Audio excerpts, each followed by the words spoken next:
पूरी दुनिया की रूस, अमेरिका, मिडिल ईस्ट और यूरोपीय देशों पर थी नजर। इधर यूएई के राष्ट्रपति ने कर दिया भारत आने का ऐलान। पाकिस्तान से लेकर अमेरिका तक मच गई खलबली।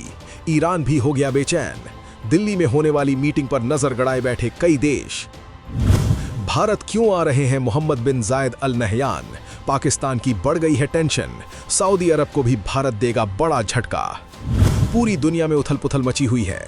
दुनिया भर के देश ईरान से लेकर यूरोप और रूस, अमेरिका पर नजर गड़ाए बैठे हैं। इस बीच यूएई के राष्ट्रपति ने भारत आने का ऐलान करके कई देशों में हलचल मचा दी। यूएई के राष्ट्रपति मोहम्मद बिन जायद अल नहयान आज दिल्ली दौरे पर आ रहे हैं। ये दौरा बहुत खास होने वाला है क्योंकि यूएई के साथ मिलकर भारत अमेरिका से लेकर पाकिस्तान और सऊदी अरब को भी तगड़ा झटका दे सकता है। मोहम्मद बिन जायद के भारत आने की खबर से ही पाकिस्तान में खलबली मची हुई है। इस दौरे से ईरान भी बेचैन है। अमेरिका तो दिल्ली में होने वाली मीटिंग पर नजर गड़ाए बैठा है। यूएई के राष्ट्रपति भारत क्यों आ रहे हैं और पाकिस्तान क्यों परेशान है, सब कुछ 2 मिनट में आपको बताते हैं। हाल ही में यूएई और सऊदी अरब के बीच तनाव लगातार बढ़ रहा है। ईरान को लेकर भी बवाल मचा हुआ है। भारत और यूएई पहले से ही बहुत अच्छे दोस्त हैं और अब ये दोस्ती और भी ज्यादा खास बनने वाली है। यूएई के राष्ट्रपति का भारत दौरा कुछ घंटे का ही हो सकता है, लेकिन कुछ ही घंटों में बड़ा तहलका मचने वाला है। पीएम मोदी और यूएई के राष्ट्रपति की दोस्ती कैसी है, ये पूरी दुनिया जानती है। भारत और यूएई के बीच द्विपक्षीय संबंध तेजी से आगे बढ़ रहे हैं।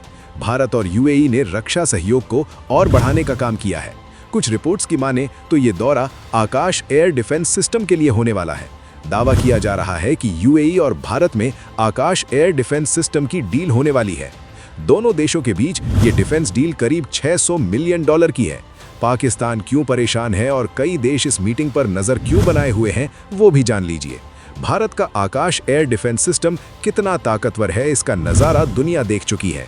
ऑपरेशन सिंदूर के दौरान भारत के आकाश डिफेंस सिस्टम ने पाकिस्तानी और तुर्की के ड्रोन और मिसाइल को हवा में ही धुआं कर दिया था।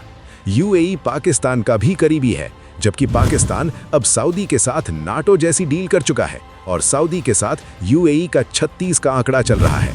यूएई हिंदुस्तान से आकाश मिसाइल सिस्टम खरीदकर एक साथ पाकिस्तान और सऊदी को झटका देगा। यूएई ही नहीं, आकाश डिफेंस सिस्टम के कई देश मुरीद हो चुके हैं। भारत ने पाकिस्तान को ठोक कर इसकी ताकत दुनिया को दिखा दी है और यही बात अब पाकिस्तानी वजीर आजम शहबाज शरीफ और आर्मी चीफ मुनीर के साथ पाकिस्तानी आवाम को परेशान कर रही है। मुस्लिम देश होने के बावजूद यूएई का भारत से बहुत अच्छा रिश्ता है।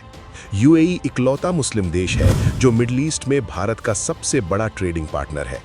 चीन और अमेरिका के बाद यूएई भारत का तीसरा सबसे बड़ा ट्रेडिंग पार्टनर है। यूएई और भारत के बीच रक्षा और सुरक्षा संबंध के साथ ही ट्रेड डील भी मजबूत हुई है।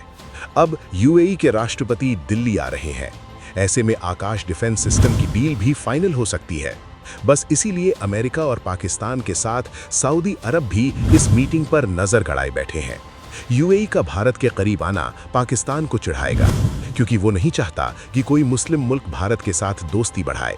यूएई ईरान का पड़ोसी है। ऐसे में अगर अमेरिका और ईरान भिड़ें तो इसका असर भी यूएई पर पड़ेगा। सऊदी जहां इस्लामिक अलायंस की ओर लौटता दिख रहा है, वहीं यूएई ने एकदम अलग रास्ता चुना है। यूएई अपनी अर्थव्यवस्था को डाइवर्सिफाई कर रहा है। वो अपना पैसा और व्यापार ऐसे देश में लगाना चाहता है जो स्थिर हो।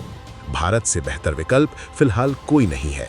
यूएई के राष्ट्रपति जानते हैं कि पाकिस्तान से जुड़ने का मतलब है सिर्फ उसे कर्ज देना और अस्थिरता मोल लेना, जबकि भारत से जुड़ने का मतलब है विशाल बाजार, तकनीक और निवेश पर रिटर्न। भारत और यूएई कई बड़े फैसले कर सकते हैं। ये मीटिंग कई मायनों में अहम होने वाली है। मुस्लिम देश होकर भी यूएई जिस तरह से भारत के साथ रहता है, उसे लेकर आप क्या सोचते हैं? कमेंट में अपना जवाब जरूर दीजिए।